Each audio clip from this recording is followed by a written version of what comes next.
اے محمد صلی اللہ علیہ وآلہ وسلم،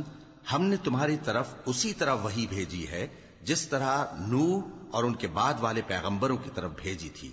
اور ابراہیم اور اسماعیل اور اسحاق اور یعقوب اور اولاد یعقوب اور عیسیٰ اور ایوب اور یونس اور ہارون اور سلیمان کی طرف بھی ہم نے وحی بھیجی تھی، اور داؤد کو ہم نے زبور بھی عنایت کی تھی، اور بہت سے پیغمبر ہیں کہ جن کے حالات ہم تم سے پیشتر بیان کر چکی ہیں، اور بہت سے پیغمبر ہیں جن کے حالات ہم نے تم سے بیان نہیں کیے، اور موسیٰ سے تو اللہ نے خود کلام فرمایا۔ سب پیغمبروں کو اللہ نے خوشخبری سنانے والے اور ڈرانے والے بنا کر بھیجا تھا تاکہ پیغمبروں کے آنے کے بعد لوگوں کو اللہ کے خلاف کوئی حجت نہ ملے، اور اللہ غالب ہے، حکمت والا ہے۔ لیکن اللہ نے جو کتاب تم پر نازل کی ہے اس کی نسبت اللہ گواہی دیتا ہے کہ اس نے اپنے علم سے نازل کی ہے، اور فرشتے بھی گواہی دیتے ہیں، اور گواہ تو اللہ ہی کافی ہے۔ جن لوگوں نے کفر کیا اور لوگوں کو اللہ کے رستے سے روکا، وہ رستے سے بھٹک کر دور جا پڑے۔ جو لوگ کافر ہوئے اور ظلم کرتے رہے، اللہ ان کو بخشنے والا نہیں اور نہ انہیں رستہ ہی دکھائے گا، ہاں سوائے دوزخ کے رستے کے جس میں وہ ہمیشہ ہمیشہ رہیں گے، اور یہ بات اللہ کو آسان ہے۔ لوگوں، یہ پیغمبر تمہارے پاس تمہارے پروردگار کی طرف سے حق بات لے کر آئے ہیں،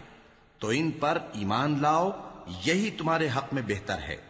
اور اگر کفر کرو گے تو جان رکھو کہ جو کچھ آسمانوں اور زمین میں ہے سب اللہ ہی کا ہے، اور اللہ سب کچھ جاننے والا ہے، حکمت والا ہے۔ اے اہل کتاب، اپنے دین کی بات میں حد سے نہ بڑھو، اور اللہ کے بارے میں حق کے سوا کچھ نہ کہو۔ مسیح یعنی مریم کے بیٹے عیسیٰ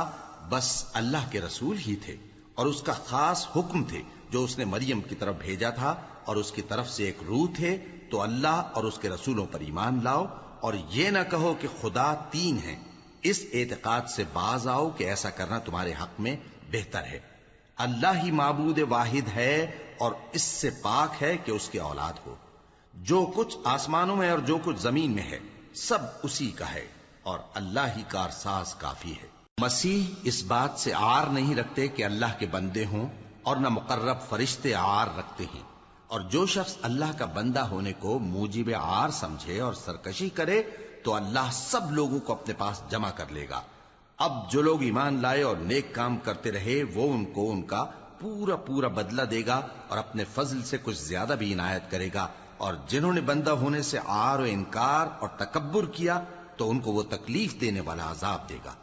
اور وہ اللہ کے سوا اپنا کوئی حامی اور کوئی مددگار نہ پائیں گے۔ لوگوں، تمہارے پروردگار کی طرف سے تمہارے پاس ایک بڑی دلیل آ چکی ہے، اور ہم نے کفر اور ضلالت کا اندھیرا دور کرنے کو تمہاری طرف راہ روشن کرنے والا نور بھیج دیا ہے۔ پس جو لوگ اللہ پر ایمان لائے اور اس کے دین کی رسی کو مضبوط پکڑے رہے، ان کو وہ اپنی رحمت اور فضل کی بہشتوں میں داخل کرے گا، اور اپنی طرف پہنچنے کا سیدھا رستہ دکھائے گا۔ اے پیغمبر، لوگ تم سے کلالہ کے بارے میں حکم دریافت کرتے ہیں، کہہ دو کہ اللہ کلالہ کے بارے میں یہ حکم دیتا ہے کہ اگر کوئی ایسا مرد مر جائے جس کے اولاد نہ ہو اور نہ ماں باپ، اور اس کی ایک بہن ہو، تو اس کو بھائی کے ترکے میں سے آدھا حصہ ملے گا، اور اگر بہن مر جائے اور اس کے اولاد نہ ہو تو اس کے تمام مال کا وارث بھائی ہوگا، اور اگر مرنے والے بھائی کی دو بہنیں ہوں تو دونوں کو بھائی کے ترکے میں سے 2/3، اور اگر بھائی اور بہن یعنی مرد اور عورتیں ملے جلے وارث ہوں تو مرد کا حصہ 2 عورتوں کے حصے کے برابر ہے۔ یہ احکام اللہ تم سے اس لیے بیان فرماتا ہے کہ بھٹکتے نہ پھرو، اور اللہ ہر چیز سے خوب واقف ہے۔